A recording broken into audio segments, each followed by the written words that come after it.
ये क्लासेस हैं अगर आपको यूपी बीएड का एंट्रेंस देना है, या फिर अगर आपको बिहार बीएड का एंट्रेंस देना है, या फिर आपको जिस भी एग्जाम में पेडागोजी के क्वेश्चंस आते हैं, टीचिंग एप्टीट्यूड के क्वेश्चंस आते हैं, उसमें ये क्लासेस आपको बहुत ज्यादा बेनिफिट करेंगी। ज्यादा बेनिफिट अगर आप एंट्रेंस एग्जाम दे रहे हो बीएड का, यानी कि यूपी बीएड हो या फिर बिहार बीएड हो, तो यहाँ से आपको लगभग क्वेश्चंस देखने को मिलेंगे। तो इसी के साथ आज की क्लासेस की शुरुआत करते हैं।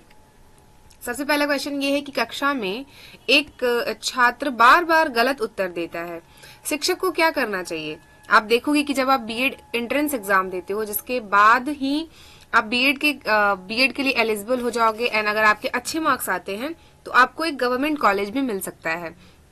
वहीं अगर आप यूपी का एंट्रेंस एग्जाम दे रहे हो तो आपको पता है कि वहां पे 200 नंबर के पेपर होंगे। क्लियर? एक लैंग्वेज पेपर होगा और एक सब्जेक्ट का पेपर होगा। वैसे और अगर आप बिहार एंट्रेंस दे रहे हो, बिहार बीएड का एंट्रेंस एग्जाम दे रहे हो, तो यहाँ पे टोटल 150 नंबर के क्वेश्चंस होते हैं। और इन दोनों में अगर आप अच्छे स्कोर करते हो तो आपको गवर्नमेंट कॉलेज मिलने के चांसेस ज्यादा होते हैं। इसमें बेनिफिट ये होती है कि आपकी थोड़ी बहुत फाइनेंशियली जो कंडीशंस हैं, अगर आप प्राइवेट कॉलेजेस से करते हो तो ये 1.5 से 2 लाख तक के चले जाते हैं, और अगर आपको गवर्नमेंट कॉलेज मिल जाते हैं तो आपका एडमिशन इजीली बहुत अच्छे से हो जाता है, एंड उसकी फी भी बहुत कम होती है। तो इसलिए कोशिश करिए कि आपको गवर्नमेंट कॉलेज मिले। तो चलिए इसी की प्रैक्टिस में आज क्लास को शुरुआत करते हैं, और हम प्रॉपर इसकी सीरीज शुरू कर रहे हैं ताकि आपका जब तक एग्जाम नहीं हो जाता हम प्रॉपर इसके previous year questions, GK GS के क्वेश्चंस एंड और भी लैंग्वेजेस के क्वेश्चंस जो प्रीवियस ईयर में हो चुके हैं उन्हें भी कराएंगे, ताकि आप एग्जाम में बैठो तो किसी भी तरह की कोई प्रॉब्लम ना हो आपको। क्लियर? तो ऐसे अपडेट्स के लिए एंड आपको इन्फॉर्मेशन मिलती रहे उसके लिए आप इस चैनल को सब्सक्राइब कर लीजिए। ये चैनल आपको आपके एंट्रेंस से लेकर ज्वाइनिंग तक साथ रहेगा, यानी कि आप पहले बीएड का एंट्रेंस दीजिए, एग्जाम दीजिए, बीएड क्वालिफाई करिए, सीटेट करिए, टेट करिए, उसके बाद टीचर बनिए, क्योंकि बीएड करने का मतलब तो ये है ना कि आपको टीचर बनना है। क्लियर? चलिए ये क्वेश्चन हमारा पहला है कि कक्षा में एक छात्र बार बार गलत उत्तर दे रहा है, शिक्षक को क्या करना चाहिए?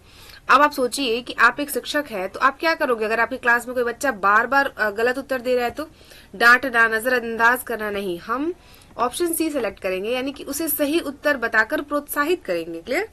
हम कभी भी, आप हमेशा, मैं कहती हूँ अपने पेडागोजिस की क्लासेस में, कि आप कभी भी बच्चे को डांट कर, फटकार कर या फिर उसके ऊपर प्रेशर क्रिएट नहीं कर सकते हो। ये सारी की सारी चीजें नेगेटिव में आती है, एंड आप एज अ टीचर इन सारी चीजों का यूज नहीं करते हो अपने टीचिंग मेथड्स में। क्लियर?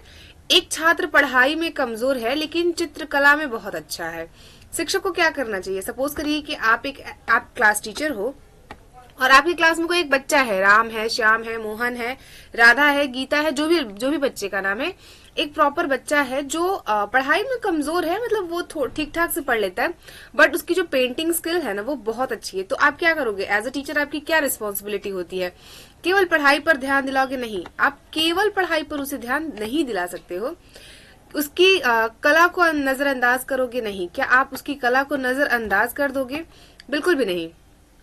उसकी रुचि को प्रोत्साहित करते हुए पढ़ाई पर जोर देना, ये अप्रोप्रिएट आंसर दिख रहा है, यानी कि इस आंसर के साथ हम जा सकते हैं। आप एक टीचर हो तो आप बच्चे की किसी भी एक्टिविटी को इग्नोर नहीं करोगे, आपको उसके रुचि, उसके इंटरेस्ट को पकड़ के प्रोत्साहित करना है। और देखिए, कभी भी बच्चा, ऐसा जरूरी नहीं है कि सारे बच्चे टीचिंग में परफेक्ट हो एंड अपना करियर टीचिंग की तरफ लेकर के जाए, अच्छी पढ़ाई करे।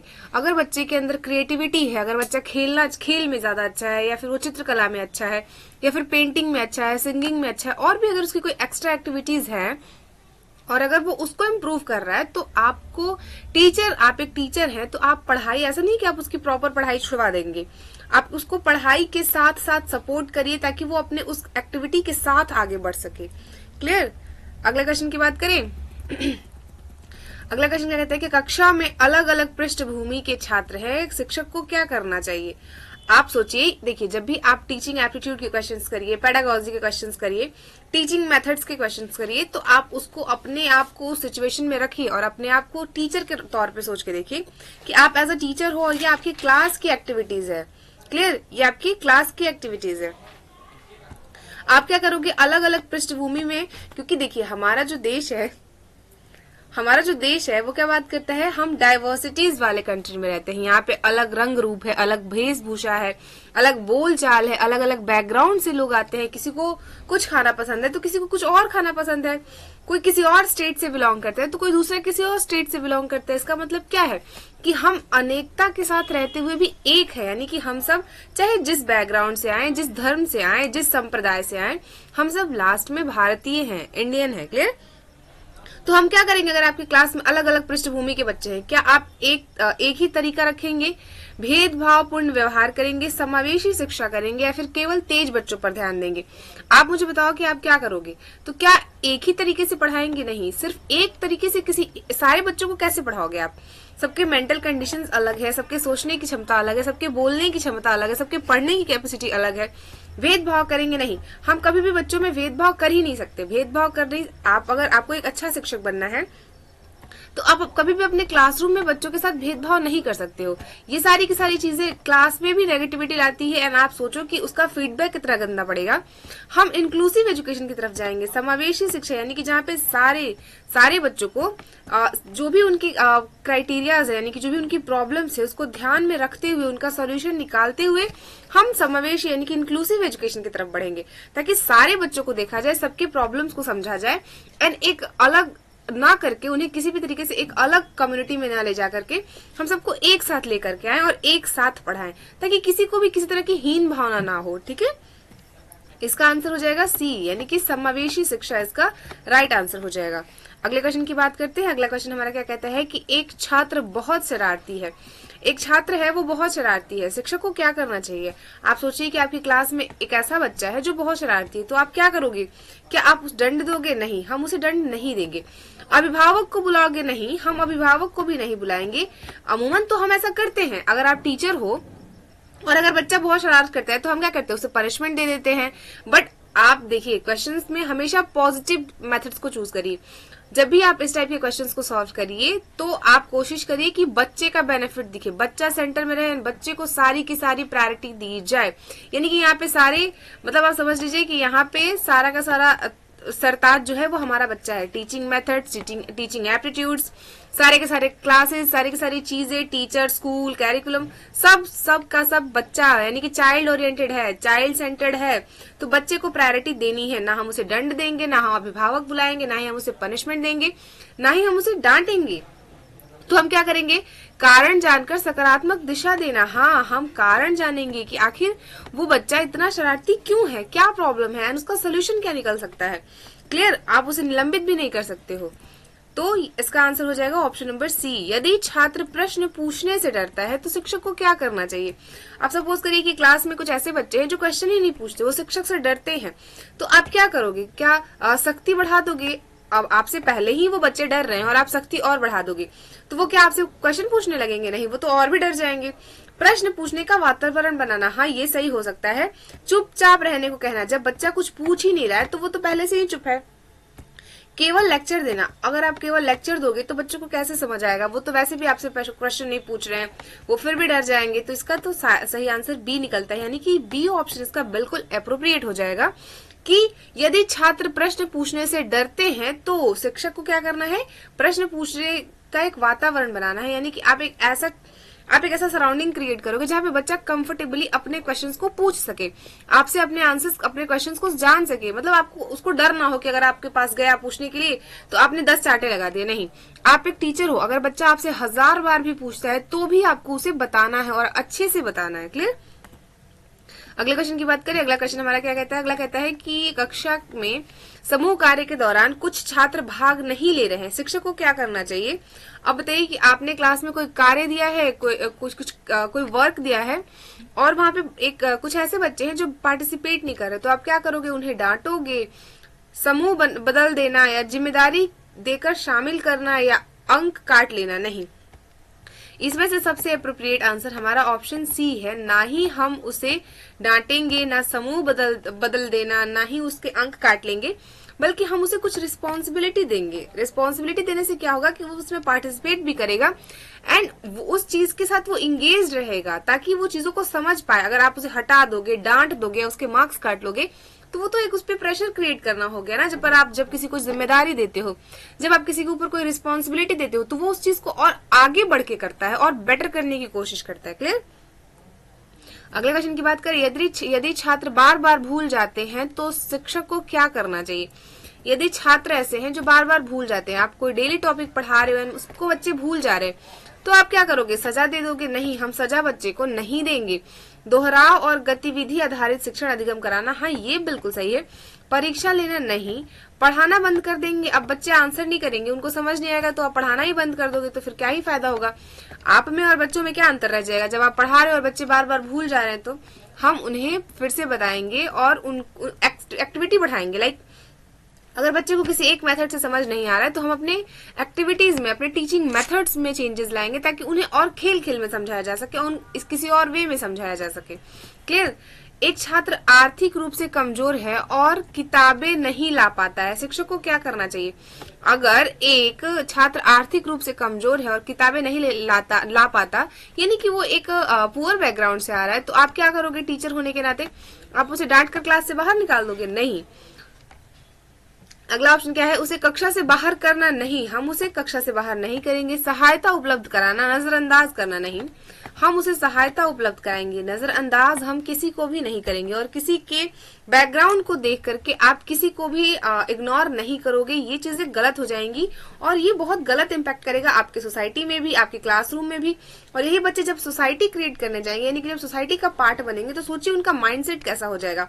और कभी भी आप बच्चे के साथ किसी भी पर्पज से क्रिटिसाइज ना करिए, ना ही उनके इकोनॉमिकली बैकग्राउंड को देखकर, उनके फाइनेंशियली बैकग्राउंड को देखकर, उनके रिलीजियस बैकग्राउंड को देखकर, किसी भी तरीके से नहीं।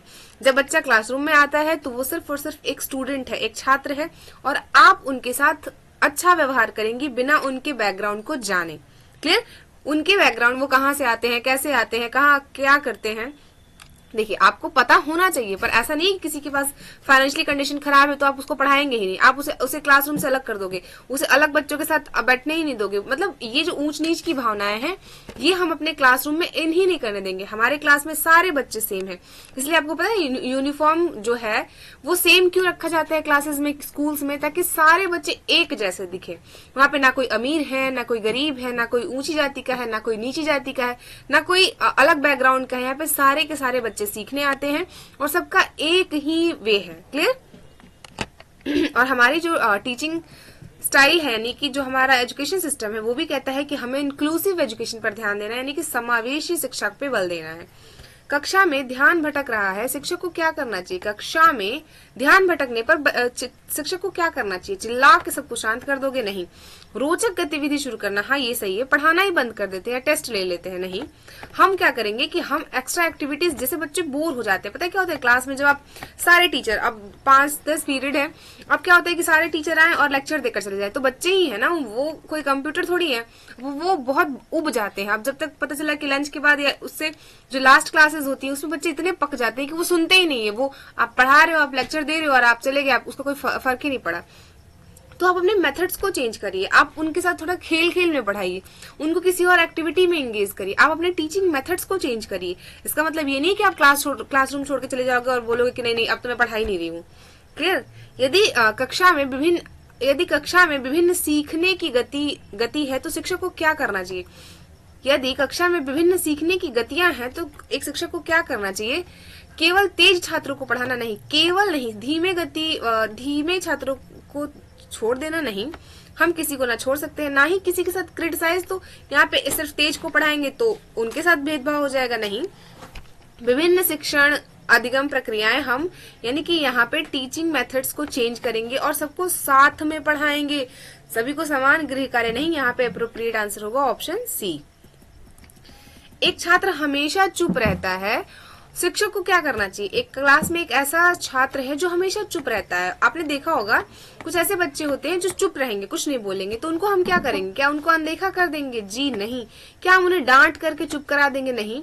उसे प्रोत्साहित कर सहभागिता बढ़ाना, हाँ हम उसे प्रोत्साहित करेंगे, उसे इनकरेज करेंगे कि बेटा क्या हुआ, क्या प्रॉब्लम है, तुम अपने दोस्त बनाओ, अपने सराउंडिंग को चेंज करो, अपने दोस्तों के साथ कार्यों में हेल्प करो, या फिर जो जैसे बहुत सारे गृह कार्य हो गए हैं, या फिर जब आपको कोई प्रोजेक्ट दिया जा रहा है तो आप उसके साथ इंगेज करो, क्या हो गया है, अपनी प्रॉब्लम्स को शेयर करो। इसका राइट आंसर क्या है? ऑप्शन सी, यानी कि सीट बदल देना। ये तो कोई ऑप्शन ही नहीं हुआ। अब पता चला बच्चा बोल नहीं रहा, आपने सीट बदल दी, तो वो बच्चा बोलने लगेगा। सीट में थोड़ी प्रॉब्लम थी, बच्चे में प्रॉब्लम है। क्लियर? यदि छात्र उत्तर गलत देता है तो शिक्षक को क्या करना चाहिए? सपोज करिए कि एक ऐसा टीचर है, एक ऐसा बच्चा है जो गलत उत्तर दे रहा है, तो आप क्या करोगे क्लास में? आप उसका मजाक बना दोगे, सबके साथ बैठकर ठहाके लगाओगे? नहीं, सही उत्तर बताकर समझाना। हाँ, ये सही हो सकता है। सजा देना, अब बच्चा गलती कर रहा है और आप उसको चाटा मार दो, तो इसका कोई सोल्यूशन निकल रहा है? नहीं, उसको समझ तो फिर भी नहीं आया ना। अब उसके अंक काट लो, तो उसे समझ ही नहीं आ रहा। अब उसके अंक काटिए या फिर कुछ भी करिए, उसे समझ नहीं आ रहा तो समझ नहीं आ रहा। अब इसका मतलब क्या होगा कि हम इसे सही उत्तर बताकर समझाएंगे, यानी कि हम उसके मेथड्स को, अपने मेथड्स को चेंज करके उनको समझाएंगे। वो जो गलत आंसर दे रहा है, पहले हम उसे हिंट्स देंगे कि बेटा ये आंसर हो सकता है, ये आंसर हो सकता है। अगर वो उस चीज को कैप्चर कर लेता है तो ज्यादा अच्छी बात है, वरना हम उसके अपने राइट आंसर्स को बता करके उसे समझाएंगे। हम कभी भी उसका मजाक उड़ाना, डांटना, सजा देना, अंक काटना, ये सारी चीजें नहीं करोगे आप। ये सारी चीजें आप अगर आप क्वेश्चन के आंसर्स में करते हो तो भी गलत होता है, एंड अगर आप इसको रियल लाइफ में कर रहे हो तो भी आप गलत कर रहे हो। क्लियर? एक छात्र परीक्षा में कम अंक लाता है तो शिक्षक को क्या करना चाहिए? सपोज करिए कि एक ऐसा बच्चा है जो एग्जाम्स में कम नंबर ला रहा है, तो आप क्या करोगे? उसे कमजोर कहना। अब आप उसे कमजोर कहने लगो, सारे बच्चों के सामने चिल्ला कर, अरे देखो तो इसके तो बहुत कम नंबर आते हैं, हाँ, इससे तो कुछ हो ही नहीं रहा है। नहीं, आप ऐसा नहीं करोगे। सुधार के लिए मार्गदर्शक देना, हाँ ये हो सकता है। अभिभावकों के सामने अपमान करना, कभी नहीं, हम बच्चों का अपमान नहीं करेंगे। और ऐसा क्यों करेंगे हम कि पेरेंट्स के सामने उसका अपमान कर दे? अनदेखा करना, नहीं। इसका राइट आंसर है ऑप्शन नंबर बी, यानी कि हम क्या करेंगे वहां पे? हम क्या कर रहे हैं कि हम बच्चे को सुधार के लिए एक मार्गदर्शन देंगे, हम गाइड करेंगे। और टीचर का मतलब ही यही होता है कि एक मार्गदर्शक, आप बच्चे को एक सही गाइड करो, सही लाइन पर लेकर जाओ कि बच्चा क्या सही है, क्या गलत है, किस तरीके से पढ़ना है। क्योंकि स्टूडेंट है ना वो, उसे गलतियां तो होंगी, उसे नहीं समझ आएगा। आप भी कभी स्टूडेंट होंगे, आपके भी कुछ सब्जेक्ट वीक होंगे, कुछ स्ट्रांग होंगे, आपने भी मेहनत की होगी। तो क्या होता है ना कि किसी भी चीज को ऐसे नहीं कनेक्ट करना है कि नहीं हम अंक काट लेंगे, नहीं उसके पेरेंट्स को बुला करके अपमान करेंगे, ये करेंगे। नहीं, आप उसकी प्रॉब्लम्स को समझो ना, आप एक्स्ट्रा क्लासेस लगाओ, आप उसको पढ़ाओ, आप अलग से क्वेश्चंस बनाओ, अलग से टाइम निकालो और उसकी एक्स्ट्रा क्लासेस लगा दो, 2 घंटे 4 घंटे उस पे आप भी वर्क करो और उसको भी वर्क करने को कहो। इन सारी चीजों से उसका सोल्यूशन निकलेगा, ना ही उसके अंक काटने से, उसे कमजोर कहने से और अनदेखा करने से। सिंपल सी बात है। क्लियर? यदि कक्षा में विवाद हो जाए तो शिक्षक को क्या करना चाहिए? अगर आपकी क्लास में कोई विवाद हो जाता है, बहुत सारे बच्चे हैं जो किसी भी एक टॉपिक को लेकर आप खुद में झगड़ा कर लिए और एक दूसरे के साथ हाथापाई पे उतर है, आप क्या करोगे? अब आप तो शिक्षक हो, आप किसी एक का तो पक्ष लोगे नहीं, तो पक्ष लेना, अब किसी का पक्ष ले लोगे, दोनों में से किसी को कहोगे नहीं तुम मेरे कम्युनिटी से आते हो इसलिए मैं तुम्हारा पक्ष ले रही हूँ। नहीं, आप शिक्षक हो, आप ऐसा कभी नहीं करोगे। दोनों की बातें सुनकर समाधान करना, ये सही हो सकता है। सजा देना और नजरअंदाज करना, अब आप किसको सजा दोगे और किसको नजरअंदाज करोगे? सारे क्लास के बच्चे तो आप ही के हैं, आप उस क्लास के टीचर हो। तो हम क्या करेंगे कि सबके जानेंगे कि दोनों पक्ष क्या कहना चाहते हैं। यानी कि मोस्ट ऑफ द टाइम हम क्या होता है कि आप देखोगे कि कुछ बच्चे आपको आके बताते हैं और आपने जाना ही नहीं कि असली प्रॉब्लम क्या थी। तो हम क्या करेंगे? दोनों पक्षों की बातें सुनेंगे कि किसकी गलती थी, किसकी नहीं थी, और फिर उसका सोल्यूशन निकालेंगे और ये इसका एप्रोप्रिएट आंसर होगा और सही आंसर हो जाएगा। अगले क्वेश्चन की बात करें। अगला क्या कहता है कि यदि छात्र मोबाइल पर निर्भर हो रहे हैं तो शिक्षक को क्या करना चाहिए? अगर आपके क्लास में भी कुछ ऐसे बच्चे हैं जो पूरा दिन मोबाइल चलाते हैं और आपके पेरेंट्स मीटिंग में जब जो पेरेंट्स आते हैं तो आके कहते हैं कि मेरा बच्चा तो पूरा दिन फोन चला रहा है, अब आप क्या करोगे? मोबाइल जब्त करा लोगे, अब सारे के सारे फोन घर पे जमा करा लोगे आप?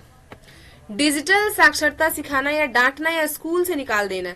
हम स्कूल ही से निकाल देते हैं ना, बच्चे रहेंगे ना तमाशा करेंगे क्या? या फिर स्कूल से निकाल देते, डांट देते? नहीं, हम उन्हें डिजिटल साक्षर सिखाएंगे, यानी कि डिजिटल साक्षरता सीखना हम उन्हें। देखिए, फोन बहुत बड़ी प्रॉब्लम नहीं है। फोन में आप अगर फोन का यूज सही तरीके से करते हो तो इसके बहुत अच्छे बेनिफिट्स भी हैं। आजकल जैसे ऑनलाइन क्लासेस आप देखते हो, सोशल मीडिया पर इतना सारा ज्ञान है। डिपेंड करता है ना कि आप किस चीज के पीछे भाग रहे हो, आप देखना क्या चाहते हो।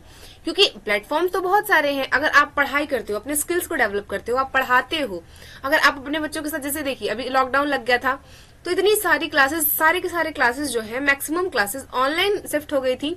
अगर उस टाइम पर हमारे पास फोन नहीं होते, सोशल मीडिया नहीं होते, तो हम कैसे इंटरेक्ट करते, हम कैसे कनेक्ट करते लोगों से। तो ये चीजें बुरी नहीं है, डिपेंड करता है कि आप उसका यूज कैसे करते हो, आपने उसको अपने डे टू डे लाइफ में कैसे यूज कर रखा है। इसलिए मैं हमेशा कहती हूँ कि फोन यूज करना बुरी बात नहीं है, बट एक सर्टेन टाइम हो, लिमिट्स हो कि आप क्या देख रहे हो, कितना देख रहे हो, और प्रॉपरली क्या चीजें कर रहे हो। आप अपने टाइम का वेस्टेज कर रहे हो या नहीं कर रहे हो, ये आप पे डिपेंड करता है। क्लियर। तो किसी चीज को ब्लेम करना कि इसकी वजह से ये हो रहा है, ये बहुत गलत है। आप क्या कर रहे हो, आपका सेल्फ कंट्रोल नहीं है, आपका अपने आप पे कंट्रोल नहीं है, तो आप पूरे टाइम फोन चलाइए, पूरे टाइम जो करना है करिए, और एंड में कहिए कि फोन ने मुझे बर्बाद कर रखा है, बट स्टिल आपका खुद पे कंट्रोल नहीं है ना। एक छात्र विशेष आवश्यकता वाला है, ठीक है, शिक्षक को क्या करना चाहिए। विशेष आवश्यकता वाला बच्चा है, अब हमें क्या करना चाहिए, उसे अलग बैठा दीजिए। नहीं, हम उसे अलग बैठाएंगे। आप सोचिए ना कि कुछ ऐसे बच्चे, आपकी क्लास में 45 to 40 बच्चे हैं, तो आप क्या करते हो कि उसमें से कुछ ऐसे बच्चे निकालो जो बहुत तेज है, उनको अलग बैठा दो, कुछ मीडियम बच्चे उनको अलग बैठा दो, जो थोड़े लो बैकग्राउंड से आते हैं उन्हें अलग बैठा दो।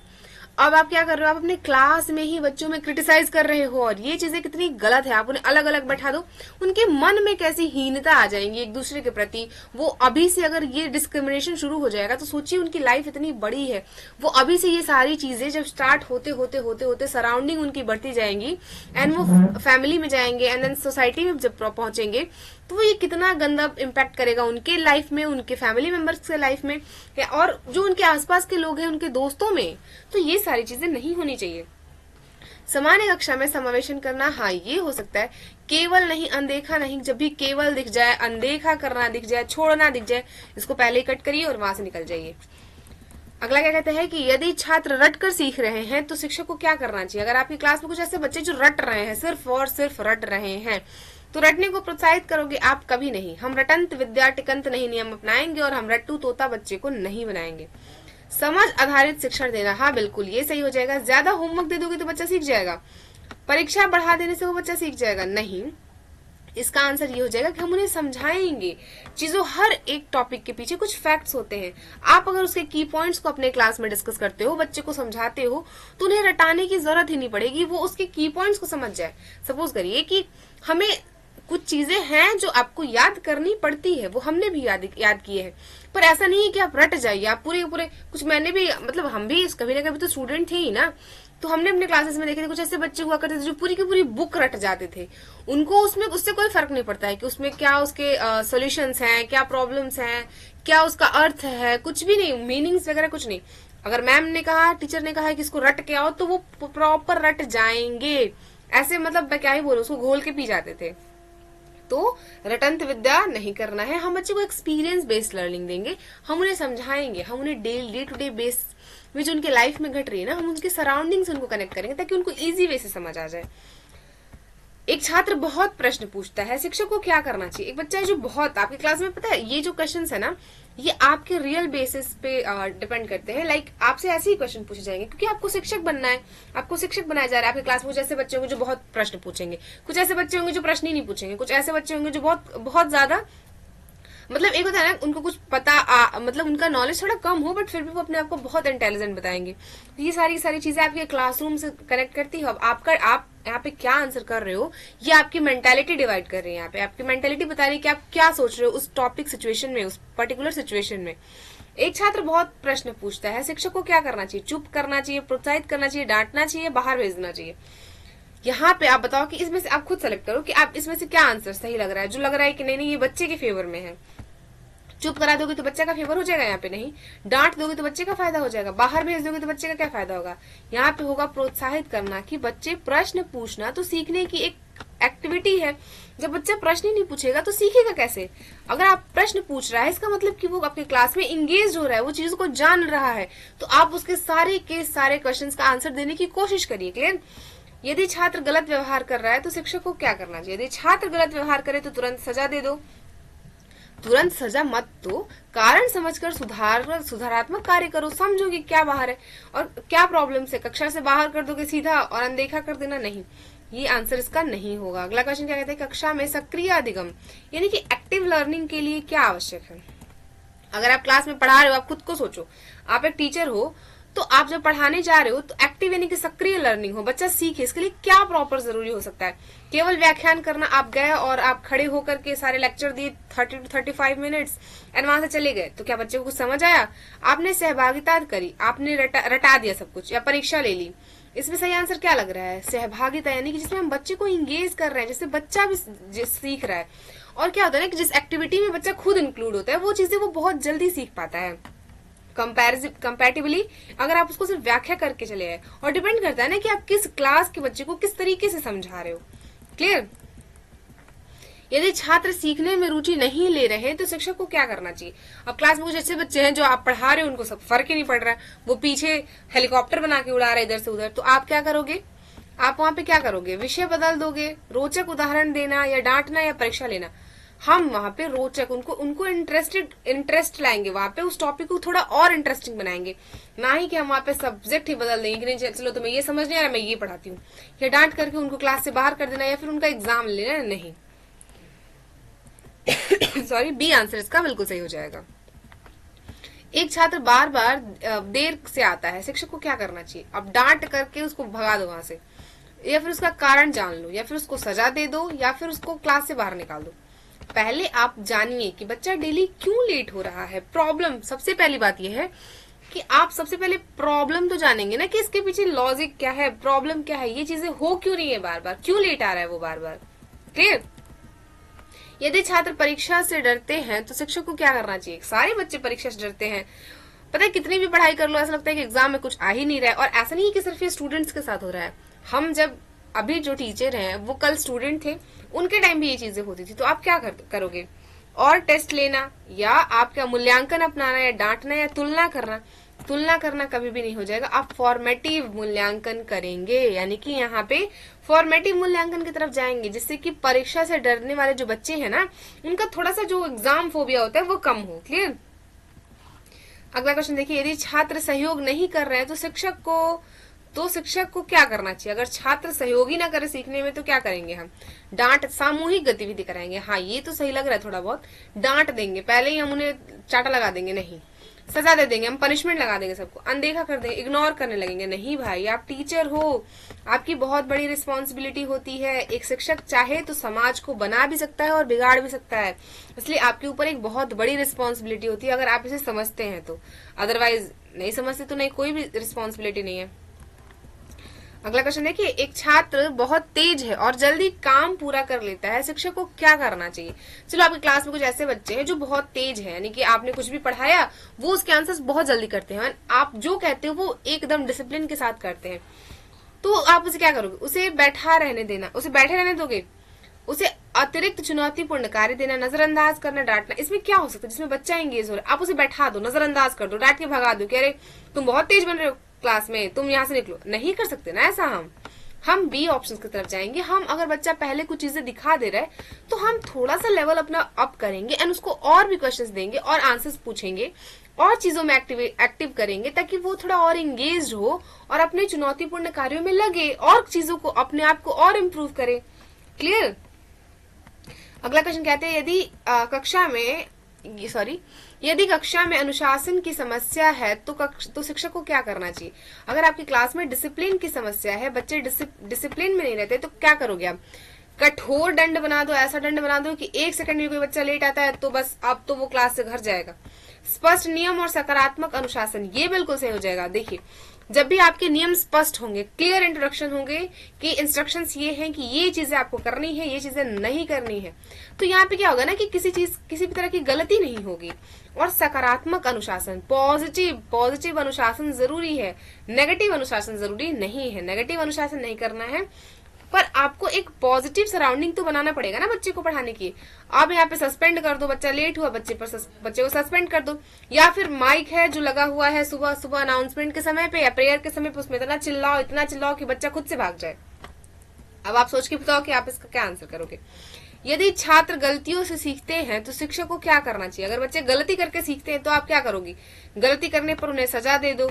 गलती को सीखने का अवसर कहते हैं। हाँ भाई, आपको पता है गलती को सीखने का अवसर बनाना चाहिए। मतलब अगर बच्चा गलत कर रहा है ना तो कोई बात नहीं, वो बच्चा है, वो गलत ही करेगा, वो 100 बार गलतियां करके 101वीं बार जाकर के सही करके सीख जाएगा। तो आप उसे डीमोटिवेट मत करो, उसको समझो कि वो कहाँ किस पॉइंट पे गलत कर रहा है।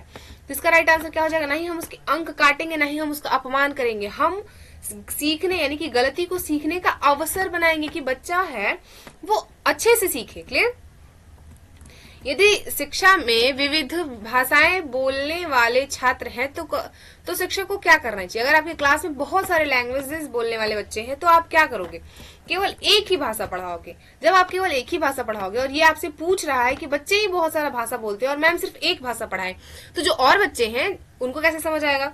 बहुभाषी दृष्टिकोण, हाँ ये सही हो जाएगा। डांट देना और अनदेखा करना को तो पहले ही तुम अनदेखा कर दो। इसका आंसर बी हो जाएगा, यानी कि हम बहुभाषिक दृष्टिकोण अपनाएंगे ना। जब बच्चे बहुत सारी भाषाएं बोलते हैं तो आप भी तो बहुत सारी भाषाओं का दृष्टिकोण अपनाओगे कि आप सिर्फ पर्टिकुलर एक भाषा में बात कर रहे हो और बच्चों के पास बहुत सारे लैंग्वेजेस हैं। बच्चे अपने अपने बैकग्राउंड से अपने अपने मदर टंग को लेकर आते हैं, अपनी मातृभाषा को लेकर के आते हैं। तो आप सिर्फ एक भाषा पे फोकस ना करते हुए उसे बहुभाषी दृष्टिकोण से देखिए। क्लियर। अगला क्वेश्चन क्या कहता है कि यदि छात्र भावनात्मक रूप से परेशान है तो शिक्षक को क्या करना चाहिए। अगर आपकी क्लास में बच्चे भावनात्मक रूप से परेशान है, यानी कि वो उनकी जो मोरल वैल्यूज है वो हर्ट हुई, तो आप क्या करोगे, उनको अनदेखा कर दो, पहले ही बोलो कि अरे हमें क्या फर्क पड़ता है, चलो जाओ यहाँ से। या फिर उन्हें संवेदनशीलता दिखाना हो, हाँ उनके साथ इमोशनली अटैच होंगे ना कि बेटा क्या हुआ, क्या प्रॉब्लम है, क्या सिचुएशन है, आप मुझसे बताओ, हमें उसका सोल्यूशन निकालूंगी। ये चीजें इसका हो सकता है। अब डांट दो या कक्षा से निकाल दो, पहले कक्षा से ही निकाल देते, सारा सॉल्यूशन ही निकल जाएगा क्या। ये हम नहीं कर सकते हैं। हम हमेशा बच्चों के साथ बच्चों के फेवर में ही बातें कर सकते हैं। अगर आप ऐसा नहीं करते हो तो रियल लाइफ में भी आप पछताओगे और एग्जाम भी नहीं निकलेगा। एक आदर्श शिक्षक की सबसे महत्वपूर्ण विशेषता क्या होती है। अगर आप एक अच्छे शिक्षक बनना चाहते हो तो उसकी कुछ वैल्यूज है, वो क्या है। सख्ती से एकदम कठोर शिक्षक बनकर एक बड़ी स्टिक लाई और सारे बच्चों को एक लाइन में खड़ा करके पीट दीजिए, नहीं। सहानुभूति और समझ, हाँ हम बच्चों के साथ समझ विकसित करेंगे, सहानुभूति के साथ पेश आएंगे। अरे वो बच्चे हैं, कोई तिहाड़ जेल के कैदी थोड़ी है कि हम सीधे उनके ऊपर टूट पड़ेंगे। क्लियर। केवल विषय ज्ञान नहीं, हम उनके साथ केवल विषय ज्ञान नहीं करने आएंगे। विषय ज्ञान तो उनके पुस्तकों में भी लिखा हुआ है, वो खुद से पढ़ लेंगे, तो फिर क्या जरूरत है हमारी। शिक्षक का मतलब होता है एक मार्गदर्शक, एक गाइडर हो आप गाइड कर रहे हो बच्चे को कि बेटा क्या सही है क्या गलत है, इसको पढ़ना कैसे है, बताना कैसे है, चलना कैसे है। आपका ये काम है। आपका काम किसी को कंट्रोल करना नहीं है, किसी के ऊपर अनुशासन लगा करके उसकी पिटाई करना या उसके डांटना या फिर उसको चिल्ला के घर से भगाना नहीं है। क्लियर। पहली बात तो ये है, शिक्षक का मतलब होता है एक गाइडर, एक लाइफ गाइडर हो आप उसको बता रहे हो, आप एक पोर्टफोलियो बना रहे हो, आप देख रहे हो कि उसकी एक्टिविटी कौन सी अच्छी है, किस क्लास में वो ज्यादा अच्छा है, कौन सा सब्जेक्ट वीक है, क्या है। आप ये सोचो ना कि उसका मैथ वीक है, साइंस वीक है, एसएसटी वीक है, सिविक्स वीक है, जो भी वीक है हम उसको कैसे स्ट्रॉन्ग करें, उसके पिछले फीडबैक्स क्या थे, उसके नेक्स्ट क्लासेस में जाने के साथ साथ उसमें क्या चेंजेस आ रहे हैं, वो किस चीज की तरफ ज्यादा रुझान ले रहा है। टीचर की वैल्यू ये होती है। टीचर का मतलब ये होता है किसी को एक स्टिक उठा करके सारे क्लास को एक सिरे से पिट देना एंड उसको बहुत बड़ा वो कर देना, ये सारी चीजें टीचर के असली लक्षण नहीं है। तो इसी के साथ आज के 30 क्वेश्चन हमारे कंप्लीट होते हैं। आई होप आपको पसंद आए होंगे और मैं फिर से कहती हूँ कि इस टाइप के क्वेश्चंस ही आपके एग्जाम में पूछे जाएंगे, एंट्रेंस में। और आप जब बिहार में करते हो तो बिहार में 2 साल का बीएड है, और अगर आप, क्योंकि यहाँ पे ईयरली एग्जाम्स होते हैं, और अगर आप यूपी से कर रहे हो तो यूपी में सेमेस्टर वाइज एग्जाम होंगे और 4 सेमेस्टर होंगे।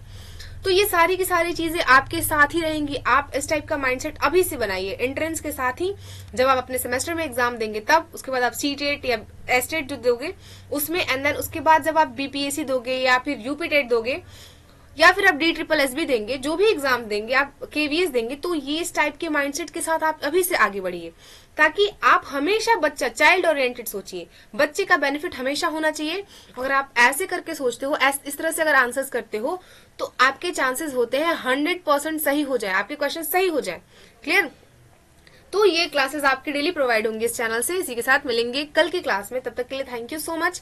पढ़ते रहिए, स्वस्थ रहिए और मस्त रहिए। और हाँ, आपके SST की भी क्लासेस लेंगी और भी सब्जेक्ट लैंग्वेजेस की भी क्लासेस आपको बहुत जल्द मिलेंगी। तो आगे की क्लासेस को देखने के लिए एंड आपसे ये चैनल कहीं गुम ना हो जाए, इसके लिए आप सब्सक्राइब कर लीजिए। Thank you so much. जय हिंद।